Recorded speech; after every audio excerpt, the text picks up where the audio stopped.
Hi குட்டீஸ், welcome to காவ்யாஸ் Dale. ஒரு குட்டி கதை கேட்கலாமா? ஒரு கைதிக்கு மரண தண்டனை விதிக்கப்பட்டது. அப்போது சில விஞ்ஞானிகள் அந்த கைதியை கொண்டு சில பரிசோதனைகள் செய்ய வேண்டும் என்று நினைத்து அதற்காக அனுமதி பெற்றார்கள். கைதிக்கு தூக்கிலிடப்படுவதற்கு பதிலாக விஷ நாகம் தாக்கி கொல்லப்படுவார் என்று முடிவானது. ஒரு பெரிய விஷப்பாம்பு அவருக்கு முன்னால் கொண்டு வரப்பட்டது. அதை அவர்கள் கைதியின் கண்களை இறுக மூடி கைதியின் நாற்காலியில் நாகம் கட்டப்படுவதை அந்த கைதி உணரும்படி கட்டினார். அதன் பின் அந்த கைதி 2 சிறிய ஊக்குகளால் பாம்பு கொத்துவதைப் போலவே குத்தப்பட்டார். அந்த கைதி 2 நிமிடங்களில் துடிதுடித்து இறந்தார். பிரேத பரிசோதனையில் கைதியின் உடம்பில் பாம்பு விஷத்தை ஒத்த விஷம் இருந்தது தெரிய வந்தது.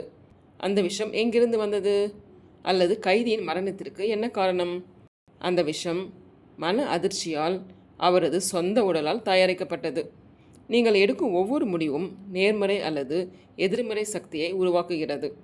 அதன்படி உங்கள் உடல் ஹார்மோன்களை உருவாக்குகிறது.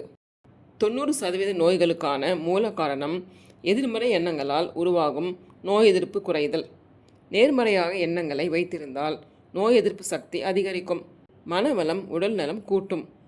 ஓகே குட்டீஸ், இந்த கதை பிடிச்சிருக்குன்னு நினைக்கிறேன். பிடிச்சிருந்தால் லைக் பண்ணுங்கள், ஷேர் பண்ணுங்கள், சப்ஸ்கிரைப் பண்ணுங்கள்.